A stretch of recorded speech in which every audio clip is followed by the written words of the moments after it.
اللهم إني أسألك علما نافعا.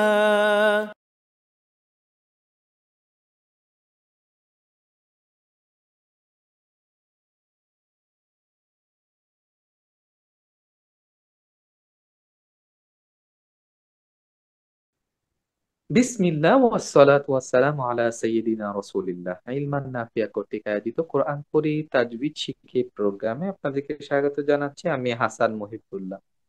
আজকে আমরা কথা বলবো কলকলা নিয়ে। কলকলা একটা আরবি পরিভাষা, যার বাংলা অর্থ হচ্ছে প্রতিধ্বনি হওয়া।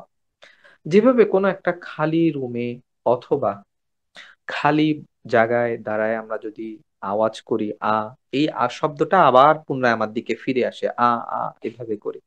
এই যে প্রতিধ্বনি হওয়াটা, এটাকে মূলত কলকলা বলা হয়।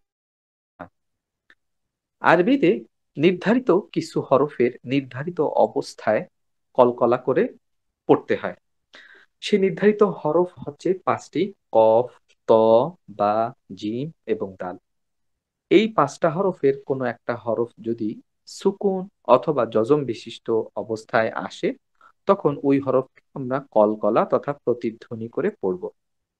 এই পাঁচটা হরফকে একসাথে মনে রাখার জন্য আরবরা এই পাঁচটা হরফ দ্বারা একটা শব্দ গঠন করছে।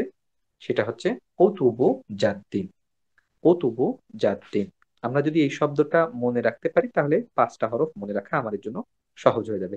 চলো তাহলে আমরা এখন এই প্রত্যেকটা হরফ সুকুন অবস্থায় যখন কোনো শব্দের মাঝে আসে, তখন আমরা কিভাবে উচ্চারণ করব সেটা এখন আমরা জানবো ইনশা আল্লাহ। আমরা এখানে পাঁচটা হরফকেই সুকুন বা জজম অবস্থায় দেখতে পাচ্ছি। যখন কফটা সুকুন অবস্থায় কোনো শব্দের মাঝে আসে, যেমন আকওয়াম, প্রথম যে উদাহরণটা এটা, আকওয়ামু, আকওয়ামু, আকো, আকো। এখন আমি যদি এভাবে বলি আক ওয়ামু, আক ওয়ামু, এভাবে করে যদি শব্দটা ধরে রাখি, তাহলে প্রতিধ্বনি হওয়ার কোনো সুযোগ নাই, ফলে এটা কিন্তু কলকলা হলো না।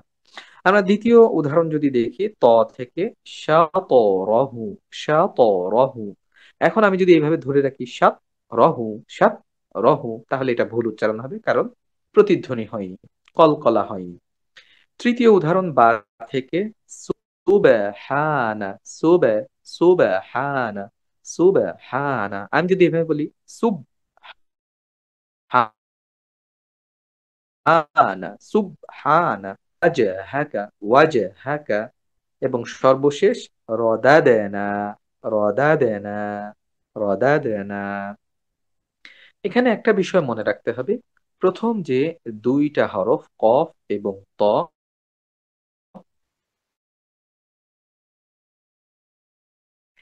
এটা মোটা হরফ, স্পষ্টভাবে বোঝা যায় এই কলকলাটা।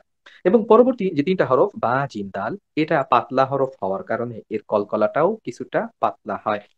বা কলকলা হরফ মোটা হওয়ার কারণে কলকলা মোটা হবে, কলকলা হরফ পাতলা হওয়ার কারণে কলকলাটাও পাতলা হয়ে যাবে।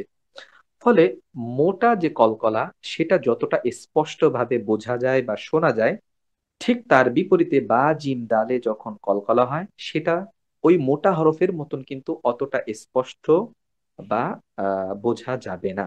কারণ হচ্ছে এগুলা পাতলা হরফ। অর্থাৎ পাতলা হরফের কলকলা